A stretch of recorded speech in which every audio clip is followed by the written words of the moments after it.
Allahümme salli ala Muhammedin ve ali Muhammed. Bismillahirrahmanirrahim. Elhamdülillah Rabbil alemin. Ve bihi nesta'in ve huve hayrun nasirin vel mu'in. Amma ba'd. İnsanın imanının formalaşmasında, kamilləşməsində bir çox amillərin rolu var. Bu amillər həm insanın imanının müsbət tərəfdə, yəni müsbət tərəfdən formalaşmasına, kamilləşməsində rolu var. Eyni zamanda insanın imanın zəiflənməsində, mənfi tərəfdən də təsirləri var. Məsələn, bu amillərdən birini misal çəkmək olar, qida məsələsi, yemək məsələsi. Əgər insan qidasında, yeməyində halal nemətlərdən yeyərsə, Allahın halal buyurduqlarından yeyərsə, bu onun imanının kamilliyinə dəlalət edər və eyni zamanda imanına müsbət təsir edər. Və ya bunun əksini misal vuraq, insan haram yeyərsə, haram qidalardan istifadə edərsə, Allahın buyurduğu haramlara meyl edərsə, bu imanının naqisliyinə dəlalət edər və eyni zamanda imanına mənfi təsir də göstərər. Bu amillərdən biri danışmağın özü. Niyə? Çünki danışmaqlıq özü bir mədəniyyətdir, özü bir gözəllikdir. Əgər insan danışarkən gözəl ifadələr işlədərsə, gözəl sözlər işlədərsə və Allahın buyurduğu kəlamlarla danışarsa, bu onun imanına müsbət təsir edər. Və ya insan nalayiq sözlər danışarsa, böhtan danışarsa, yalan danışarsa, qeybət danışarsa, nalayiq sözlər danışarsa, bu imanın zəifliyinin göstəricisidir və eyni zamanda buna davamlı olduğu halda imanının zəiflənməsinə gedib çıxardır. O amillərdən də biri insanın dostu. Yəni dost ümumi mənadadır. Yəni gündəlik ola bilər iş yoldaşı olsun, yol yoldaşı olsun, həmsöhbət olduğu insanlar olsun. Yəni insanların oturub durduğu insanlar, həmsöhbət olduğu insanlar, dostluq elədiyi insanlar da insanın imanına müsbət və ya mənfi təsir edə bilər. O insanla ki oturub duranda səni Allahı sənə xatırladır, Allahı zikr eləyir, gözəl sözlər danışır, nalayiq, yalan sözlər danışmır, böhtan danışmır, yəni haram kəlmələr işlətmir, nalayiq sözlər, ifadələr işlətmirsə, təbii ki, bu insanın imanına müsbət təsir edər. Niyə? Çünki insan gününün bir çox hissəsini həmin ətraf insanlarla keçirir. Və xüsusən də insanın imanına, insanın elminə müsbət və mənfi təsir göstərən amillərdən də biri insanın iştirak etdiyi məclislərdir. Yəni məclis ümumi bir mənanı götürsək, yəni 3 nəfərdən də ibarət ola bilər, 5 nəfərdən də ibarət ola bilər, çoxlu şəkildə 10 nəfər, 100 nəfərdən də ibarət ola bilər, fərqi yox. Yəni ən azından insan gündə 3 nəfərlə də olsa, 5 nəfərlə də olsa bir məclis, yəni bizim başa düşdüyümüz o məclis yox, yəni həm söhbət olur, oturub durur, müəyyən vaxtını onlarla keçirir. Yəni o məclislərin də insanın imanına müsbət və ya mənfi təsirləri var. Bu haqda Usul-u Kafi kitabında bir hədis nəql olunur. Hədis Loğman əleyhissalamdan adından nəql olunur.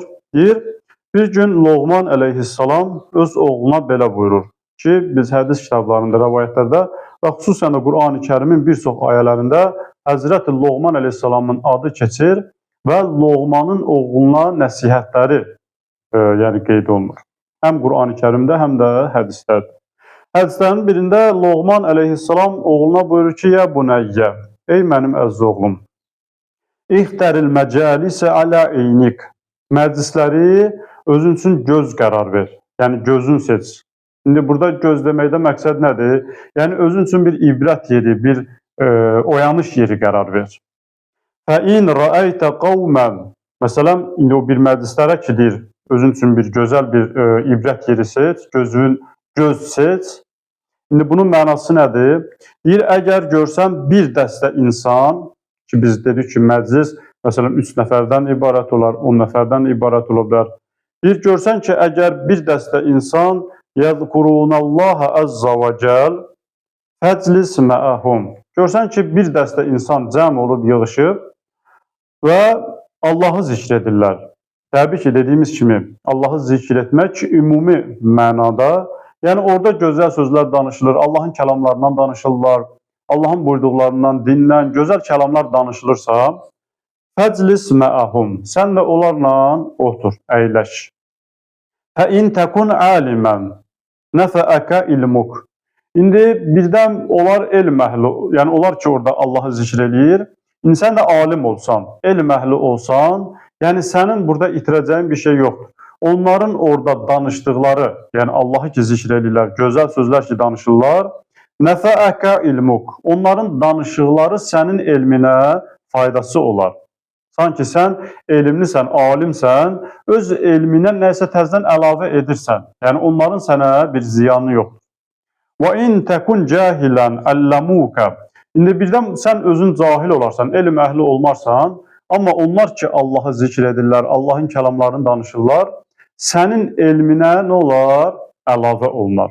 Yəni sən cahilsən, bilmirsənsə, gedib orada nəsə öyrənərsən. Bilsən də belə yenə də elmini artırmış olursan.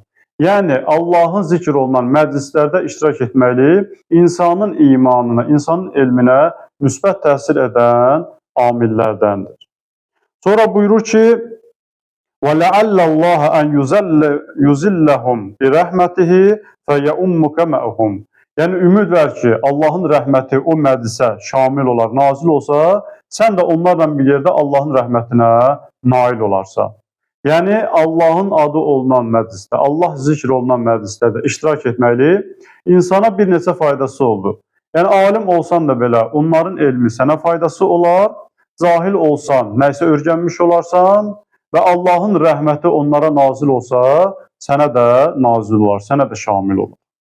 Sonra buyurur ki: "Və izə rəaytə qavmən la yəzkurunəllah." Elə ki gördün bir dəstə insan cəm olub və Allahı zikr eləmirlər.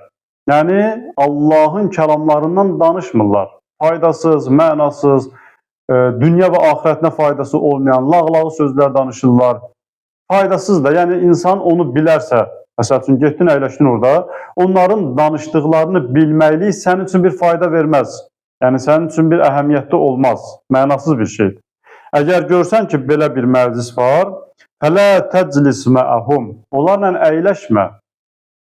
Niyə?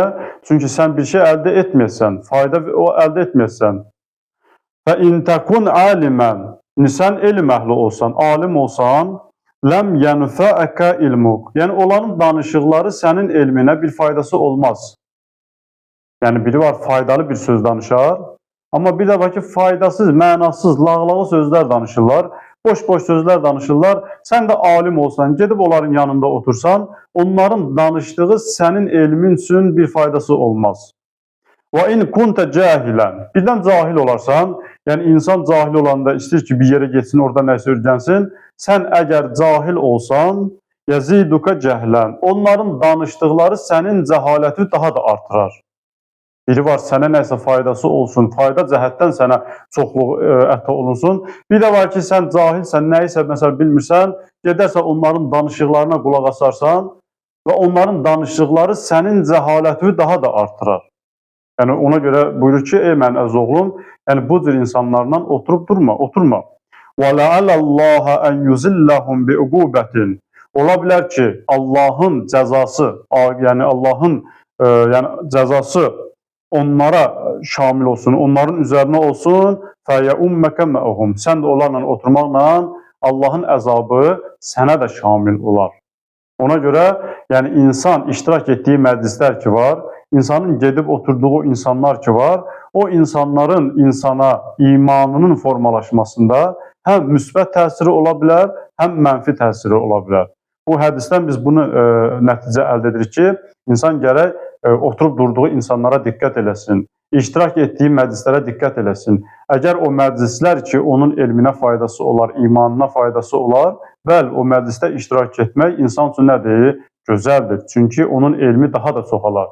Yox, əgər o məclislər ki, insanın imanına, elminə mənfi təsir edir, müsbət təsir eləmir, insan o məclisdə iştirak etməklə həm nəsə öyrənməz, nəsə əldə etməz, əgər cahildirsə, cəhaləti daha da artar, birdən Allahın əzabı o məclisə şamil olsa, nazil olsa, insan da onların arasında o əzaba nail olar. Ona görə insan gərək imanına təsir edən amillərə diqqət eləsin. Assalamu aleykum və rəhmətullah və bərəkətuh.